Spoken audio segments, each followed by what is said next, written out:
In this video, we're going to be covering the administrative interface.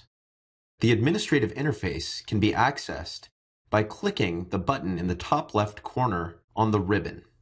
Also along the ribbon, you can access your own personal files, your user settings, you can download the client applications, and you can log out of the system. The administrative interface is organized with views across the top and organizations across the left-hand side. You can jump to an organization by either clicking the drop-down in the Jump to Dashboard section, or you can click the organization itself on the left-hand side. Each view gives you different information about the organization that you have selected. Selecting an organization will also include information about its children in the views. For example, the Dashboard view allows you to see an overview of common sense gadgets and common sense information in the system.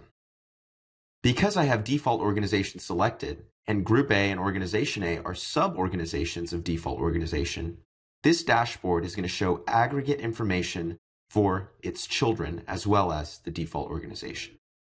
On the dashboard view, I can see an overview of storage usage, counts of the entities in the system, recent activity, space usage by organization, including my children, bandwidth usage over time, space usage by extension, recently triggered alerts from our alerting system, space usage over time, top storage users, and top bandwidth machines. You'll be able to generate reports on these in the reports section, which we'll cover in just a minute. From the accounts view, you'll be able to see all of the accounts on the system. Accounts are users. By clicking the drop-down arrow next to an account, you'll be able to see the machines that are registered to that particular user. For example, org-admin has a machine registered to it. From this dashboard, you can create users, you can send messages to users, you can filter by type of user, and then you can also see how much space each user has used the last time they've logged in via the web, and you can unlink particular machines that belong to that user. From the machines view, you can see all of the machines that have been registered for that organization. This is an inverse of the accounts view in that clicking the drop-down arrow next to a machine shows you all of the users that are registered on that machine. In this case, just one. From this view, you can also enable mapping in case you decide to do file server enablement. From the shares view, you can see all of the different team shares that have been created for that organization. You can even go in and see which users are associated with that particular team share. And you can delete a team share if you wish. From the backups view, you can create new backups for any user and their machines on that organization. For example, I have a backup here for org-admin on this particular machine, and this is the path that has been selected for backup. From here, I can view the files of that backup, I can restore that backup, or I can delete it altogether. If you go to create a new backup, you'll see a listing of the machines that are associated with that organization, and you can choose a new folder to backup. From the Activity tab, you can see all system activity. This includes accounts created, team shares added, passwords changed, username changes, and so on. You can scope these by date or by the entity that was associated with that particular activity. From this view, you can also create alerts.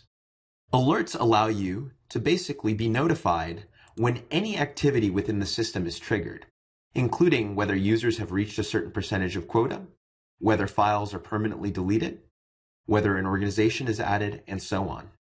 You can then push these alerts via email, text message, PSA, or otherwise. From the Reports tab, I can create a new report that will allow me to use any of the information from the dashboard and a specified date range.